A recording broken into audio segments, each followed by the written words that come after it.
कैसे हो मेरे दोस्तों। आज बातचीत होगी हाइब्रिड मामले के ऊपर। क्या नहीं समझे तो समझ में आ जाएगा ना थोड़ी ही देर में। आज हम बात करेंगे T20 वर्ल्ड कप और आईपीएल के साथ ही साथ। अब आपको तो पता ही है कि आईपीएल कितना ही ग्रैंड स्पोर्टिंग मेगा इवेंट होता है, बहुत बड़ा नाम और ब्रांड है। कितने ही लोग देखते हैं आईपीएल को और कितने ही टैलेंट्स हमें देखने को मिलते हैं। आईपीएल की खुमारी पूरे साल सर चढ़ कर बोलती है और रोकड़ी की बरसात तो पूछिए ही मत, कितनी ही होती है आईपीएल में। देखते देखते इतने हैवी ड्यूटी प्राइस में प्लेयर्स ड्राफ्ट होते हैं कि कभी कभी तो वैल्यू सुन के आंखें बंद होने का नाम ही नहीं लेती हैं। जी हाँ, तो आज हम बात करेंगे 5 ऐसे टॉप एक्सपेंसिव प्लेयर्स की जो आईपीएल में बहुत महंगे ड्राफ्ट हुए, लेकिन अफसोस नेशनल टीम में अपनी जगह T20 वर्ल्ड कप में बना नहीं पाए। क्योंकि मानो या तो ना मानो, आईपीएल के कुछ पैरामीटर्स होते हैं जिसका असर टीम इंडिया के सिलेक्शन के ऊपर भी पड़ता है। अब वहीं से तो अर्शदीप सिंह, दीपक हुडा जैसे स्टार्स फाइनल 15 मेंबर स्क्वाड में अपनी जगह बना पाए हैं, और चांस कह लो या फिर कुछ और, मामला ऐसा ही है। चलो फिर डिसेंडिंग ऑर्डर से शुरू करते हैं। बोले तो प्लेयर नंबर 5 से, तो वो है आवेश खान। अब ये तो सबको ही पता है कि आवेश खान की फास्ट बॉलर थे नई नवेली टीम लखनऊ सुपर जायंट्स के आईपीएल 2022 में। आवेश को लखनऊ ने पूरे 10 करोड़ में अपनी टीम में ड्राफ्ट किया था। बहुत ही बढ़िया। अच्छा, एलएसजी ने अपने पहले ही डेब्यू सीजन में हॉक के परफॉर्मेंस भी कर डाली और समा बांध दिया।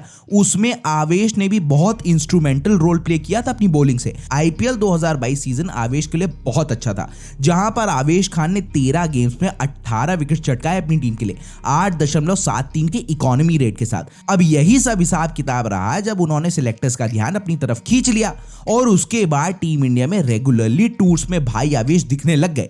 उनके बंतुल बुकारे में 140 किलोमीटर प्रति घंटे की बॉल्स और स्लोअर बॉल थी, लेकिन ऊपर बताई हुई बातों में सब कुछ अच्छा सा था, क्योंकि वो सिक्के का एक पहलू था और जिंदगी ऐसी कहां ही होती है मेरे दोस्त। अब ये सब देख के लग रहा था कि लड़का खेल ही लेगा वर्ल्ड कप इस बार। अच्छा, चीजें और भी पास आ गई जब एशिया कप 2022 में आवेश खान को इंडियन टीम में front line fast bowling setup में इंक्लूड कर लिया गया। बुमराह और हर्षल पटेल इंजर्ड थे, तो ये रिस्पॉन्सिबिलिटी बोली गई, आओ आवेश तुमको देते हैं, यहां खेल लो और वर्ल्ड कप का टिकट पक्का। लेकिन जहां पर बात नहीं बन रही थी ना, वो है उनकी इनकंसिस्टेंसी। अब देखो भैया, 10 करोड़ में ड्राफ्ट हो जाओ या फिर कितने ही में, अगर तो इनकंसिस्टेंट आप हो गए और जो यूटिलिटी है वो हचकिया गई आपकी, तो मामला खत्म भी उतनी ही तेजी से होता है। फिर शुरू हुआ आवेश का ड्राई स्पेल। अरे ड्राई से मतलब ये है परफॉर्मेंस पर, क्योंकि भैया ने रन्स की टोटी जो खोल दी थी। अब आप खुद ही बताओ, अभी तक आवेश ने 15 T20I मैचेस में 13 विकेट्स झटकी हैं, लेकिन उसमें भयावह और खतरनाक था 9.11 का इकोनॉमी रेट। इतना मारा गया इनको कि लाइन लेंथ की तो कोई सुधी नहीं रही है आवेश को। बस तो यहां पर हो गई जब आवेश ने एशिया कप में हांगकांग के अगेंस्ट 53 रन कंसीड कर दिए थे, लेकिन 1 विकेट लिया था, लेकिन सुस्त। और उसके बाद तो बुखार भी आ गया, तो ड्रॉप कर दिया गया आवेश को T20 वर्ल्ड कप 2022 की स्क्वाड से। प्लेयर नंबर 4 की तरफ चलते हैं, वो है शार्दुल ठाकुर।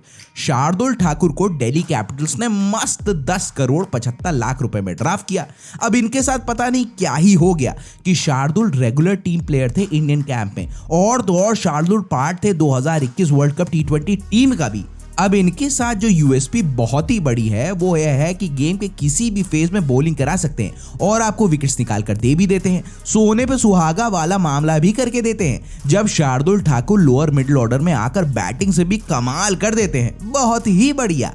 अब इंपैक्टफुल के साथ यूटिलिटी वाला कॉलम भी जो होता है ना, वो ये टिक करके देते हैं। तो वर्सेटाइल नहीं बोला जाता है, वो शार्दुल है। अब बॉलिंग भी बैटिंग भी सब आता है, तो ऑल राउंड पैकेज बढ़िया वाला मटेरियल ही समझा जाता है इनको। लेकिन इनकी गुल्ली कहां फंसी? वो फंस गई आईपीएल में ही। जब बहुत लोगों का परफॉर्मेंस निकल कर आ रहा था, तब इनके हाथों पे लगा सूनापन। अब उम्मीद तो आपसे लोग लगाएंगे ही ना भैया, क्योंकि 10 करोड़ 75 लाख की तो वैल्यू ही मात्र है आपकी। परफॉर्मेंस मीडियोकर ही निकला। बहुत बढ़िया आप कह नहीं सकते आईपीएल 2022 शार्दुल ठाकुर के लिए, क्योंकि 14 मैचेस में दिल्ली कैपिटल्स को रिप्रेजेंट किया, जिसमें शार्दुल ने 15 विकेट्स निकाले। ये वैसे तो कम नहीं है, लेकिन कंसिडरिंग शार्दुल का कैलिबर ये थोड़ा सा मीडियोकर या फिर सो सा ही लगता है। अच्छा, इस 15 विकेट्स को निकालने के लिए शार्दुल ने 9.79 की इकोनॉमी रेट से बॉलिंग करा दी, जो एक्सपेंसिव चीजों में काउंट हो गया। फिर क्या था, टीम इंडिया में तो जान ही रहे हैं आप कितना ज्यादा वाला कंपटीशन चल रहा है, तो फिर इनके स्लॉट को लेकर फाख्ता हो गए हर्षल पटेल। अब हर जगह हर्षल के ही चर्चे चल रहे हैं मार्केट में, slower balls, death over specialist, अरे पता नहीं क्या क्या। और फिर कंपटीशन के बाद भी जब भी इक्का दुक्का चांस मिला शार्दुल को, वहां पर वो उसे 10-15 हाथों से भुना नहीं पाए। तो फिर क्या, इतना काफी होता है ऑस्ट्रेलिया के टिकट ना मिलने के लिए। अब मस्त बैठिए, आईपीएल 2023 का इंतजार करिए, खेलिए, मौज करिए, प्रैक्टिस करिए, फोटो, घर वालों के साथ टाइम, फिर क्या सो जाइए। लेकिन हाँ, प्लेयर शार्दुल बहुत बढ़िया है। चलो फिर चला जाए प्लेयर नंबर 3 की तरफ, वो होंगे श्रेयस अय्यर। अब आप बोलोगे अबे कौन सी चीज खाली है, श्रेयस गए तो है रिजर्व लिस्ट में टीम इंडिया में, तो वही बात का तो रोना है बाबू भैया, रिजर्व में गए हैं 15 में नहीं। अब श्रेयस टकटकी बांधे फिर रहे थे, मैं तो जाऊंगा T20 वर्ल्ड कप 2022 में ऑस्ट्रेलिया। चांसेस भी भर भर के मिले और आराम पर भी भेजे गए, लेकिन तभी यह दुख कम नहीं हुआ। अरे हाँ, इंडियन प्रीमियर लीग में कोलकाता नाइट राइडर्स के कप्तान, ये तो बहुत जर्नल सी बात है, लेकिन जो जर्नल नहीं है ना, वो है इनका ड्राफ्टिंग प्राइस। केकेआर ने श्रेयस को पूरे 12 करोड़ 25 लाख रुपए में ड्राफ्ट किया। एक तो ऐसे रोकड़े का नाम आ जाता है कि हलवा हो। अब आप सबको ही पता है कि श्रेयस अय्यर टीम इंडिया के रेगुलर प्लेयर हैं अक्रॉस ऑल द फॉर्मेट्स। अब 2022 साल शुरू हुआ, क्या ही तो श्रेयस के लिए शुरू हुआ, जब दनदनाते हुए श्रेयस ने श्रीलंका को रेलम रेल बना दिया T20 आई सीरीज में। तभी से यह मामला शुरू हो गया था कि श्रेयस अय्यर बहुत बड़ा नाम करेंगे और वर्ल्ड कप में तो सीट पक्की और कट टू कट नंबर 5 पर या फिर ऊपर भी टीम का हिस्सा होंगे। लेकिन वक्त का तो क्या ही पता होता है, ऐसे तो आवेश में भी लगा दिया गया था। अच्छा वैसे ना, जब लगता है कि सुतली बम दगेगा नहीं, तभी भड़ाम से वो दग जाता है और उसके साथ ना जाने क्या क्या दग जाता है। अच्छा, केकेआर स्किपर के लिए आईपीएल 2022 भी ठीक ठाक सही भी था, क्योंकि स्टैंडर्ड और बार बहुत रेज हो गया था, जहां पर श्रेयस ने 14 मैचेस में 401 रन बनाए, वो भी 134.56 के स्ट्राइक रेट के साथ। अब ये तो ठीक ही है देखो परफॉर्मेंस, लेकिन शुरू के साथ ही इनके और दीपक हुडा के बीच में ना क्लोज कॉन्टेस्ट चल रहा था और कभी कभी तो श्रेयस को पहले ही बोल दिया गया था कि श्रेयस बैकअप बैट्समैन के रूप में वर्ल्ड कप T20 में जा सकते हैं। लेकिन तभी हुडा जबरदस्त आईपीएल परफॉर्मेंस और जो लिमिटेड चांसेस हुडा को मिले, उसमें उन्होंने जम के उसका फायदा उठाया, टूट के रन्स बनाए, बैटिंग भी बहुत से स्लॉट्स पर करी और तो और कम होने के लिए बस यही नहीं दिया, ऑफ स्पिन भी करा के दे दी। अब बताइए, अगला इतना सब कुछ ऑफर कर रहा है और आप शॉर्ट बॉल से जूझते हुए चले आ रहे हो। जहां पर श्रेयस अय्यर को बाउंसर से डर लगता था, वहां पर हुडा एकदम तेगड़े होकर विकेट कीपर के ऊपर से बॉल को बस गाइड कर देते थे चौके के लिए। अब बताइए, यही मामला रहा। एक्सपेंसिव तो श्रेयस बहुत थे, लेकिन वर्ल्ड कप में भैया श्रेयस रिजर्व में ही जा पाए। अब कोई इंजर्ड हो और इनका नंबर आए, वो तो ये भी नहीं चाहते होंगे ना। चला जाए फिर प्लेयर नंबर 2 की तरफ, दीपक चहर। ये नाम आते के साथ ऐसा लगता है कि हो ही क्या गया 2022 में इनके साथ। पहले तो स्टार बॉलर को चेन्नई सुपर किंग्स ने ड्राफ्ट किया 14 करोड़ रुपए में, अरे बाप रे बाप।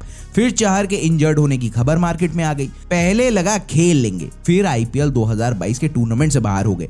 लेकिन दीपक चहर नई बॉल से बेस्ट इन द बिजनेस वाली कैटेगरी वाले बॉलर हैं। चहर एक ऐसे बॉलर के रूप में अपनी जगह बनाने में कामयाब रहे हैं ना, जो पावर प्ले में ही कमाल करने के लिए जाने जाते हैं, और आपको तो पता ही होगा ये कितनी ही इंपॉर्टेंट बात है। और बैटिंग भी कर लेते हैं चहर। अब इससे 2 फायदे होते हैं, बैटिंग और दूसरा डेप्थ मिल जाती है बैटिंग डिपार्टमेंट में। बहुत लोग मेरी इस बात से सहमत होंगे कि दीपक मैन इन ब्लू के लिए और अपनी फ्रेंचाइज सीएसके के लिए बहुत ही ज्यादा क्रूशियल प्लेयर हैं। उन्होंने अपना कमबैक किया था जिम्बाब्वे के against recent concluded ODI bilateral series में, परफॉर्मेंस भी आके दिया। हाँ, एक मैच में एक्सपेंसिव हो गए थे, तो क्या हुआ।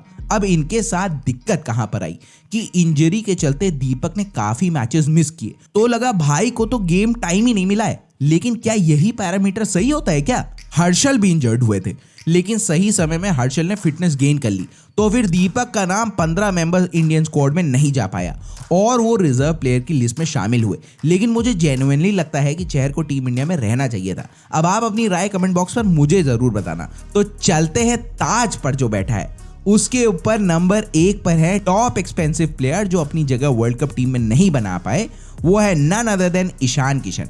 अब इनकी प्राइस वैल्यू तो सबको पता ही होगी। तो भाई को मुंबई इंडियंस ने 15 करोड़ 25 लाख रुपयों में अपनी टीम में ड्राफ्ट किया था, बहुत ही ज्यादा झन्नाटेदार। अब किशन ना अपनी फियरलेस बैटिंग अप्रोच के लिए बहुत फेमस है। होता क्या है, वो स्कीम ऑफ थिंग्स वाली बात चलती है ना, तो वर्ल्ड कप में जाने वाली टीम में ईशान किशन तो थे ही और बहुत ही प्रबल कैंडिडेट भी थे, क्योंकि इंडियन टीम मैनेजमेंट ईशान को बैक कर रहा था और चांस दे रहा था मैचेस खेलने के लिए। हाँ, ईशान का आईपीएल सीजन उस तरीके का नहीं गया था जितना एक्सपेक्टेड था, लेकिन जो भी लिमिटेड चांस टीम इंडिया में ईशान को मिले उसमें ईशान ने बढ़िया परफॉर्मेंस करके दी।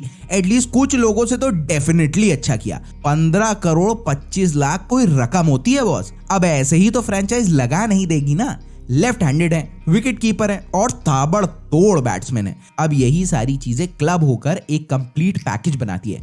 अभी तक ईशान ने 19 T20I मैचेस खेले हैं, 543 रन बनाए हैं 131.16 के स्ट्राइक रेट के साथ। किसी के पीछे 1-2 प्लेयर थे, इनके पीछे कुनबा था जहां पर ईशान का मामला रह गया। पहले तो केएल राहुल का डन हुआ, T20I स्पेशलिस्ट है, परफॉर्मेंस भी अच्छी करी है और विकेट कीपिंग भी कर सकते हैं। जैसे ही राहुल फिट हुए वहां पर ईशान का नंबर कटा। Rishabh Pant wicket keeping batsman है और तो और लेफ्ट हैंडेड है, तो ईशान ऋषभ वाले स्लॉट पर भी बैटिंग कर लेते हैं। लेकिन फिर यहां से भी काटा मामला, क्योंकि टीम को लगा कि कोई तो दिन आएगा जब ऋषभ चल के देंगे। तो समझ रहे हो ना, खत्म। फिर एक्चुअल मामला डन हुआ। दिनेश कार्तिक का शानदार आईपीएल परफॉर्मेंस और एकदम प्रोलिफिक फिनिशर वाला अवतार देखकर जो विकेट कीपिंग भी कर सकते हैं, तो भाई फिर आगे कहने की तो कोई बात ही नहीं है। यहां पर ईशान नंबर स्कोर नहीं कर पाए, इसीलिए 15 मेंबर स्क्वाड में रह नहीं पाए। आपका क्या है मामला? तो कैसी लगी हाइब्रिड वाली वीडियो? अच्छी लगी होगी ना तो वीडियो को लाइक और शेयर करना।